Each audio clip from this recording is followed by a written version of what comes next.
the dismissal, a gallery owner's prejudice.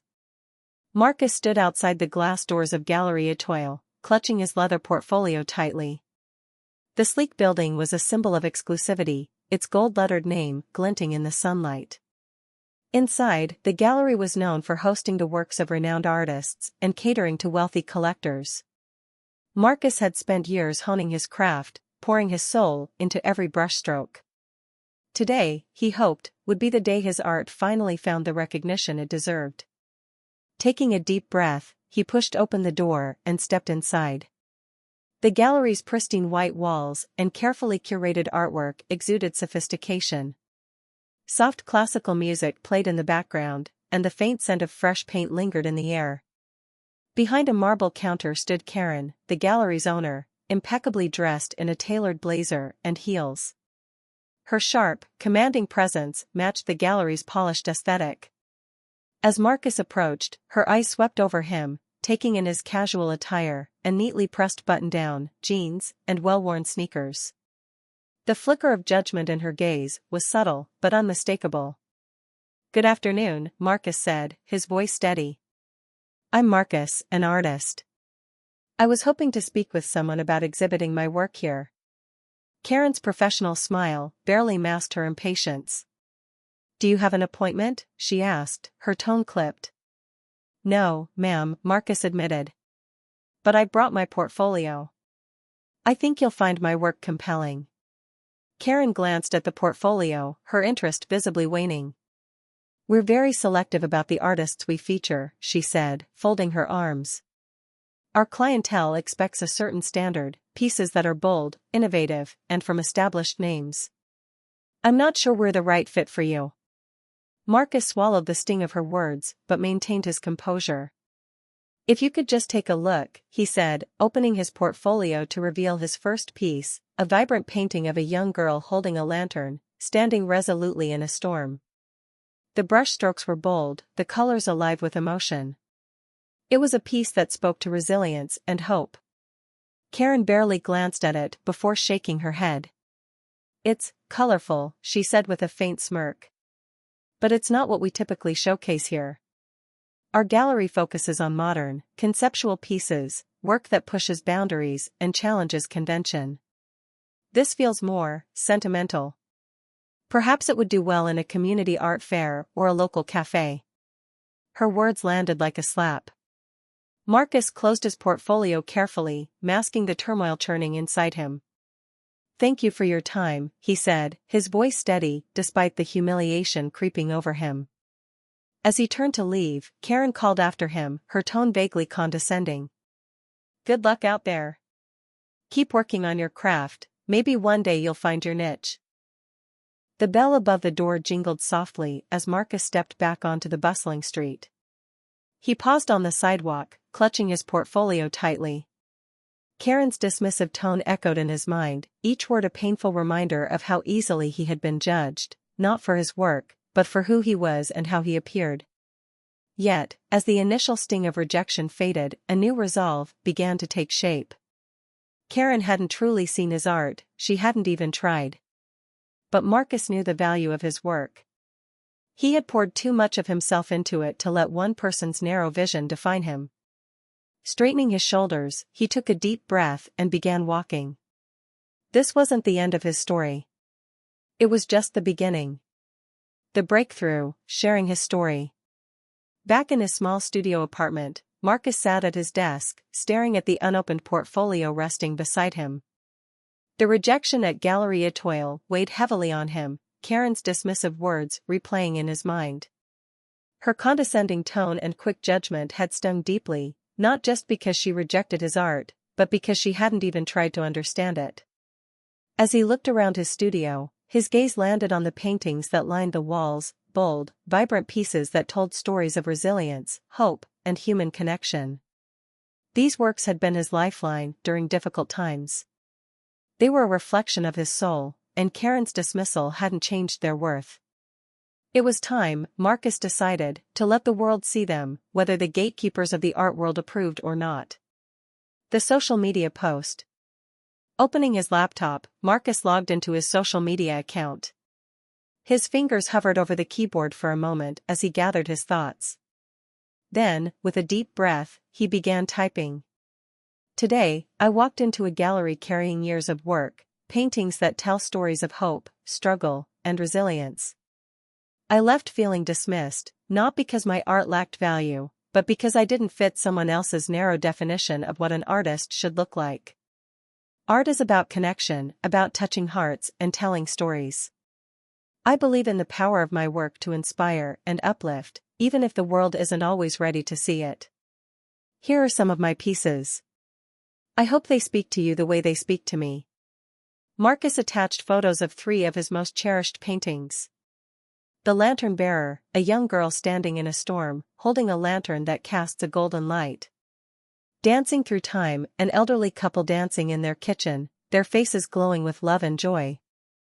Against the Wind, a boy flying a kite against a dark, turbulent sky, his determination lighting up the scene. With one last glance at the post, Marcus hit publish and leaned back, exhaling deeply. He wasn't sure what would happen next, but he knew he had nothing to lose. The post goes viral. At first, the response was modest. A few friends and family members liked and commented on the post, offering words of encouragement. But by the next morning, Marcus woke to find his phone buzzing incessantly. His post had gone viral overnight, spreading across platforms like wildfire. Comments poured in, thousands of people moved by his story and captivated by his artwork. This is stunning. Your work deserves to be seen by the world. I can't believe someone dismissed this, your paintings are incredible. Art is supposed to connect with people, and your work does that in such a powerful way. The hashtag art for everyone began trending as users shared Marcus's post, sparking discussions about gatekeeping in the art world and the biases that often stifled underrepresented talent. Fellow artists reached out, sharing their own stories of rejection and resilience. Thank you for sharing this, one wrote. Your journey gives me hope. A prominent critic takes notice. Amid the flood of comments and shares, one message stood out. It was from Claudia Rossi, a renowned art critic known for championing emerging talent and shaking up the traditional art world. Her message was brief but electrifying. Your work is extraordinary, raw, emotional, and profoundly human. I'd love to feature you in my column. Please get in touch. Marcus reread the message, his heart racing. Claudia Rossi wasn't just any critic, her voice carried immense weight, and her endorsement had launched the careers of countless artists. Without hesitation, he replied, thanking her and agreeing to connect. Later that day, they spoke over the phone. Claudia's enthusiasm was palpable. Marcus, she said, your paintings are a revelation. Each one tells a story that feels universal, yet deeply personal. This is the kind of work the art world desperately needs. Claudia was particularly moved by The Lantern Bearer. It's not just a painting, she said. It's a symbol of light in the darkness, of hope amidst adversity. It's beautiful. The feature article. A week later, Claudia's column was published under the headline, Marcus, the artist who paints the human spirit. The article included high-resolution images of his work and an in-depth profile of his journey, from his humble beginnings to the rejection at Galerie Étoile. Claudia's words were both poetic and powerful. Marcus's art is a testament to the resilience of the human spirit. His paintings are not just visual experiences, they are emotional journeys that remind us of the beauty in our struggles and the strength we find within ourselves. In a world that often values exclusivity over authenticity, Marcus's work is a breath of fresh air. The article spread like wildfire, amplified by social media and picked up by major news outlets. Collectors, galleries, and museums began reaching out, eager to feature Marcus's work. His inbox overflowed with messages from people who had connected deeply with his paintings. A new beginning. For Marcus, the outpouring of support was both overwhelming and humbling. The same paintings Karen had dismissed were now celebrated as groundbreaking, resonating with people from all walks of life. Yet, what meant the most to Marcus were the messages from everyday individuals who saw their own stories in his art. One email, in particular, brought tears to his eyes.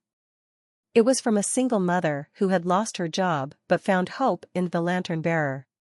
"Your painting reminded me that even in the darkest moments, we carry a light within us," she wrote. "Thank you for creating something so meaningful." Sitting in his studio that evening, Marcus reflected on how far he had come. Karen's rejection had been painful, but it had also been the catalyst for something extraordinary. By sharing his story and staying true to his vision, Marcus had not only found his audience, he had inspired a movement. And this was just the beginning. The ascent, Marcus becomes a star. The breakthrough moment for Marcus came when Sotheby's, one of the world's most prestigious auction houses, reached out to feature the lantern bearer in their upcoming modern art auction. The painting, which had been dismissed by Karen at Gallery Étoile, was now estimated to sell for $500,000 to $800,000, a number that left Marcus both exhilarated and humbled. His art, once deemed unsuitable, was about to make history. The auction, a defining moment. The Grand Hall of Sotheby's buzzed with energy on the evening of the auction. Collectors, critics, and art enthusiasts filled the room, their attention shifting between the pieces on display and the auctioneer at the podium. Marcus, dressed in a sleek black suit borrowed from a friend, sat quietly at the back, observing the crowd. This wasn't his world, not yet, but he was ready to see how it would embrace his work. When the lantern bearer was unveiled, a murmur of admiration rippled through the room. The painting's golden light against the stormy backdrop seemed to glow under the spotlight, its themes of resilience and hope resonating with the audience. "We'll start the bidding at $500,000, the auctioneer announced. A hand went up immediately, then another. The numbers climbed rapidly: $600,000, $800,000, $1 million. Marcus held his breath as the bids escalated, each one feeling like a validation of the years he had spent perfecting his craft. The final bid came in at $2.3 million, followed by a thunderous round of applause. Marcus sat frozen for a moment, his heart pounding. This wasn't just about the money, it was about the recognition. His work had been seen, celebrated, and embraced by a world that had once overlooked him. Global recognition. The success of the lantern bearer catapulted Marcus into the international spotlight. Within weeks, major museums and galleries began competing to feature his work. The Museum of Modern Art in New York acquired Dancing Through Time for their permanent collection, while the Tate Modern in London showcased Against the Wind in an exhibition highlighting modern narratives of resilience. One of the most significant honors came when the Louvre in Paris requested to include Threads of Humanity, a sprawling piece depicting intertwined hands of diverse individuals, in their Contemporary Voices series. Standing in the iconic museum, watching visitors marvel at his painting, Marcus felt a deep sense of fulfillment. His art was no longer confined by barriers, it was inspiring people across the globe. The media frenzy. Marcus's rise to fame was accompanied by widespread media attention. He graced the covers of Time, Art Digest, and the New York Times Magazine, each publication hailing him as a transformative figure in the art world. Headlines like "The Artist Who Paints the Human Spirit" and "Marcus, the New Voice of Modern Art" dominated cultural conversations. During an interview on 60 Minutes, Marcus was asked about the moment his painting sold for millions. His response was heartfelt. "It's not about the number," he said. "It's about the connection. Art has the power to bring people together, to make them feel seen. That's what matters most to me." Using his platform for change. Despite his newfound fame and fortune, Marcus remained grounded. He was acutely aware of the barriers he had faced as a Black artist and the systemic challenges that kept many talented creators from being seen. Determined to make a difference, he launched the Marcus Foundation for Artistic Equity, a nonprofit dedicated to supporting underrepresented artists. The foundation offered grants, mentorship programs, and opportunities to exhibit work in prestigious spaces. Its inaugural project, the Rising Voices exhibit, featured works from 50 artists who had never before been showcased. The exhibit was a resounding success, drawing thousands of visitors and earning critical acclaim. "Art belongs to everyone," Marcus said at the exhibit's opening. It shouldn't matter where you come from or what you look like. Every story deserves to be told. Inspiring others. Marcus's story became a beacon of hope for aspiring artists around the world. Letters, emails, and messages flooded in daily, many from young creators who saw themselves in his journey. One particularly moving letter came from a teenager in a small town. "Your story gave me the courage to believe in my art. Thank you for proving that talent and determination can break through anything." At a public Q&A, a young woman asked Marcus how he stayed motivated in the face of rejection. His answer was simple but profound. "I create because I have something to say," he said. Rejection doesn't silence that, it strengthens it. Keep creating, and the right people will hear you. Changing the art world. Marcus's rise didn't just impact his own life, it began to shift the art world itself. Galleries and institutions that had long prioritized exclusivity started to re-evaluate their practices. Inspired by Marcus's advocacy, several major museums pledged to diversify their collections and offer more opportunities to underrepresented artists. For Marcus, this was the greatest achievement of all. "It's not about one person succeeding," he often said. "It's about opening doors for everyone who comes after." A life of purpose. One evening, Marcus sat alone in his studio, surrounded by canvases in various stages of completion. His journey had taken him from rejection at Galerie Étoile to the walls of the Louvre, from obscurity to global recognition.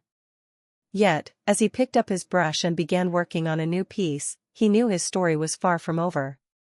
This painting, titled "The Light We Share," depicted a group of diverse figures holding lanterns, their collective glow illuminating the night. It was a tribute to the community that had supported him, the artists he had uplifted, and the audiences who had connected with his work. For Marcus, fame and fortune were secondary. His true legacy lay in the stories he told, the barriers he broke, and the lives he touched. And as his brush moved across the canvas, he smiled, knowing that the best was yet to come.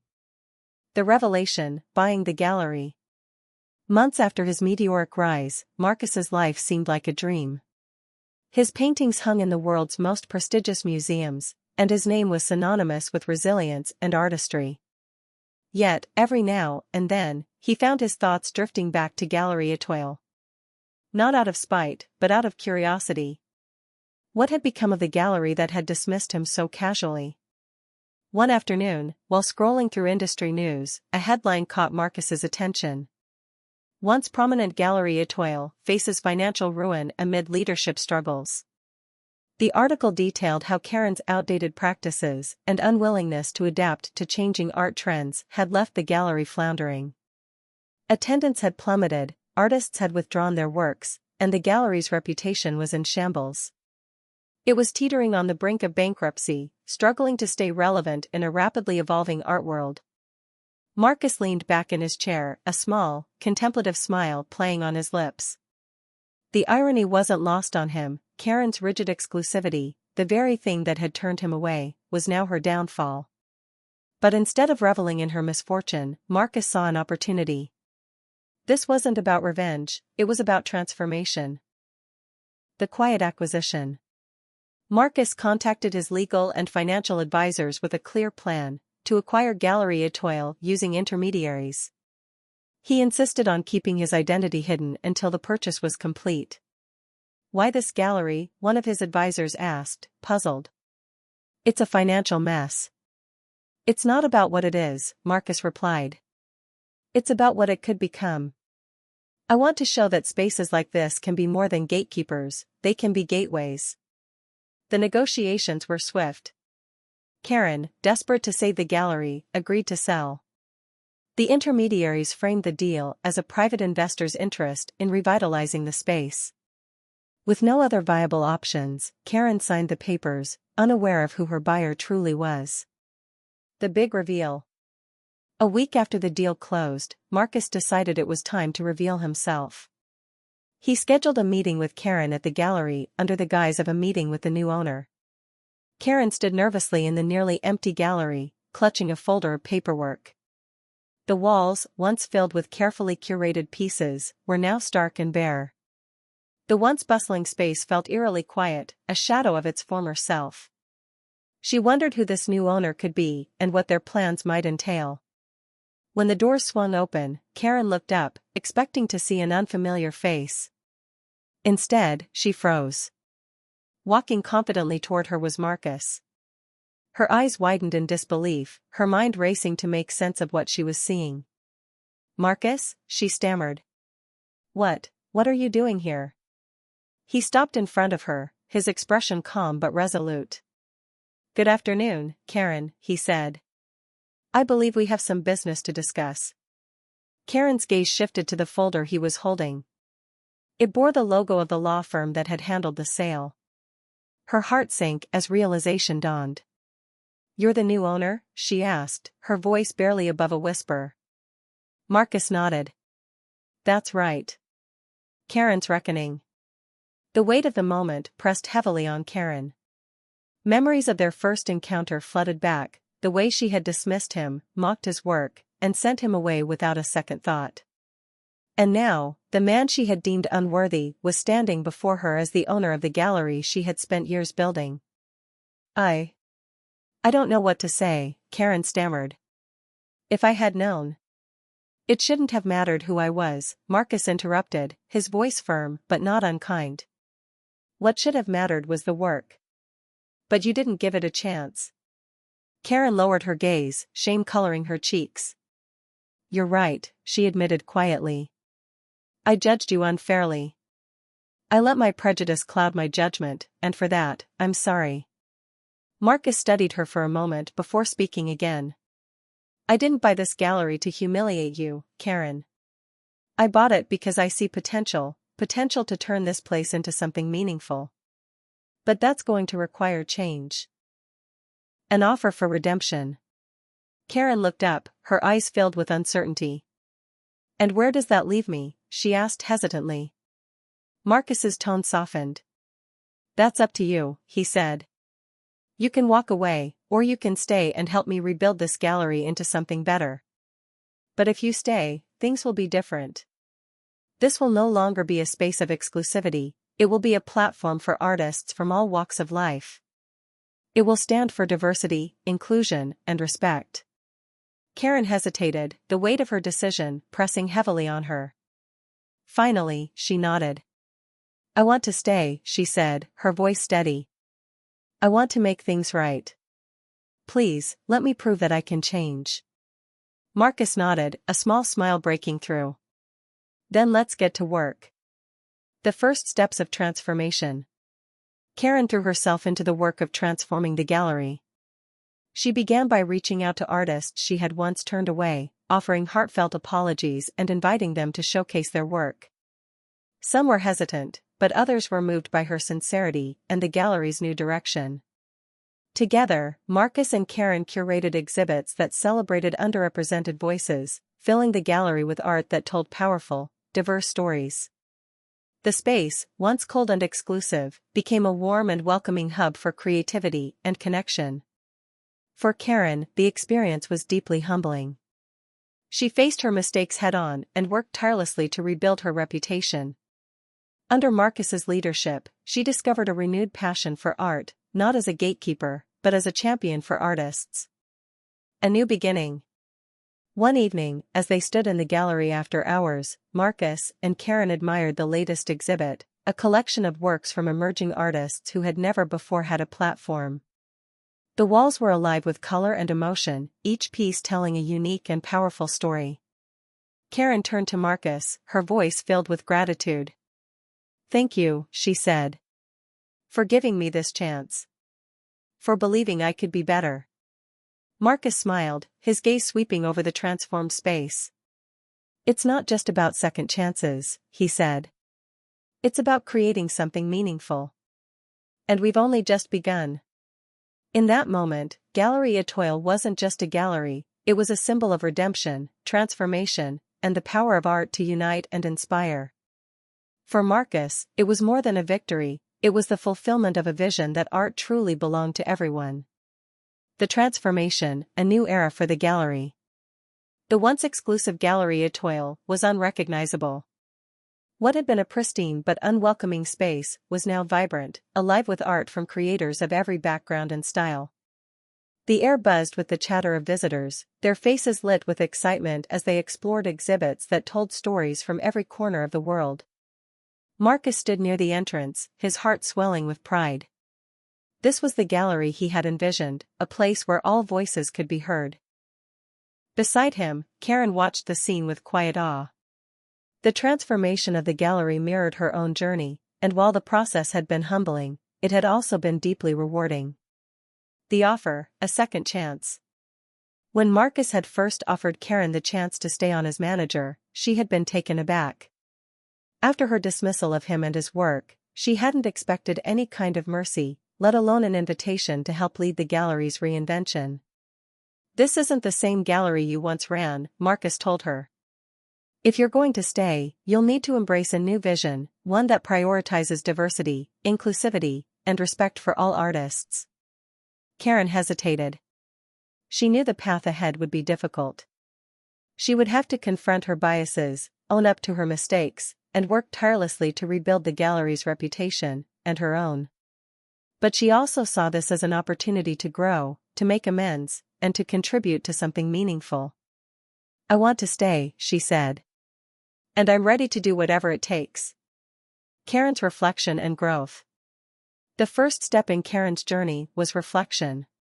She spent hours revisiting memories of the artists she had turned away, the condescending comments she had made, and the narrow criteria she had used to judge others. Each memory was a painful reminder of how her prejudice had stifled creativity and hurt people like Marcus. Determined to change, Karen began educating herself.